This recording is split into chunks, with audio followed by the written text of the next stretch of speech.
Hi, good morning. So I just wanted to talk about why you should wait for the right person.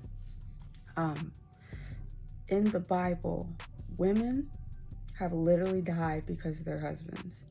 Let me tell you, in the book of Esther with Haman, his 12 sons, and his wife all hung because of him and his choices. Akron in the book of Joshua, he took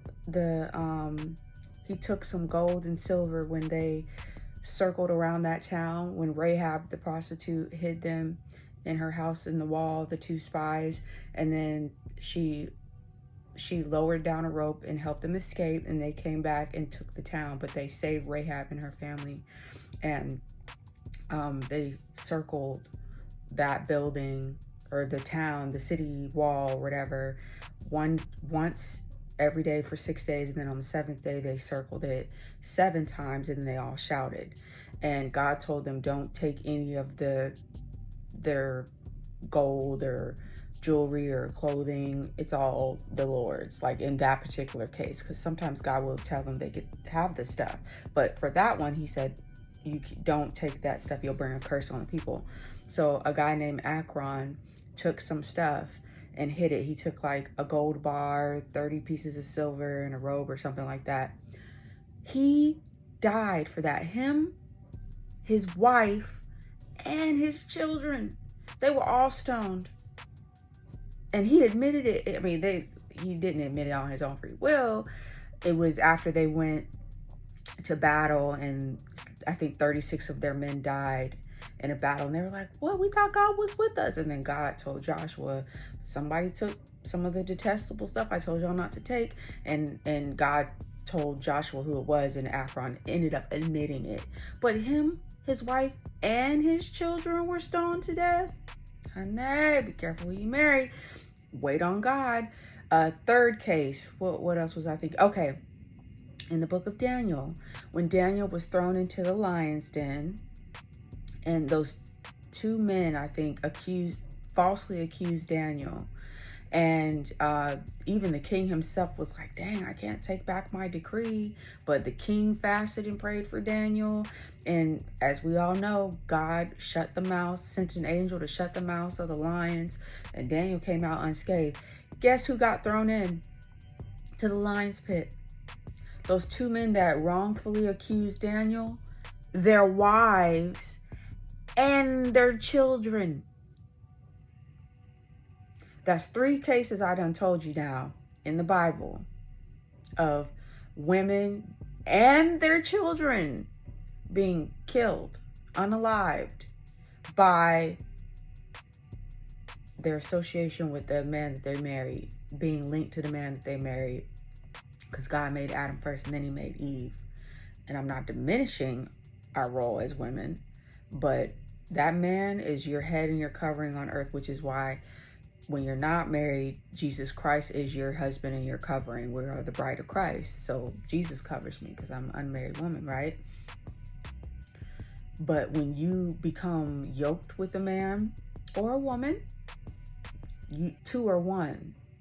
These things have spiritual implications that we maybe don't quite understand, but the Bible's trying to tell us something here. And so I just encourage you, if you're in your season of waiting for your kingdom spouse, please be encouraged to wait. Do not get ahead of God. I got ahead of God when I married my ex, and it ended horribly. Thank God he never wanted to have sex, so we don't have children. Thank you, Jesus, though. What I thought was horrible, which it is, to be in we're not going to go down there. But God meant everything that I thought was bad for my good, because God told me clearly not to marry him, and I did anyway. I was just young. But that's no excuse. In the olden days, I might have been stoned. or being unequally yoked with someone. But God saved me. God saved me. And I'm not... Who's to say that those women weren't just as evil as their men? You know what I mean? Because typically the wives, I'm assuming, but as a former wife, typically the wife knows what's going on with the man. So, and the wife can steer a lot of things left to the right. So, I mean, not that we're in control, but you know, if you've been in a relationship, you speak with that person, you influence that person to an extent. So I'm just telling you, be courageous. I pray that if you're feeling lonely, that God send you the spirit of comfort. Jesus is a comforting king. You will be okay. And just pray to God. Ask God how you should wait. Do not seek the things of this world, porn and masturbation and, empty relationships, because they will tear your soul apart. So I just pray that God prepare you for your husband or prepare you for your wife, your kingdom spouse, and that you be pure and holy as unto the Lord as you wait. Don't get caught up in sexual immorality.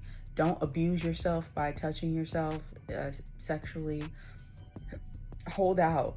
You will be okay. God is so good. He'll give you abundantly beyond anything you could ever hope, dream, ask for, or imagine.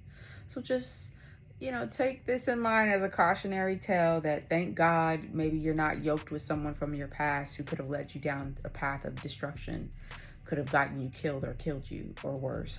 There's so many crazy stories out here. I could go on. But God bless you. You're going to be all right. I'm praying for you, my brother, my sister. And if you're already married, if you're yoked with an unbeliever, pray for your husband or pray for your wife who's the unbeliever. God says that you, as a believer, set your mate apart through your prayers. So keep going. You're going to be all right. All right. God bless y'all.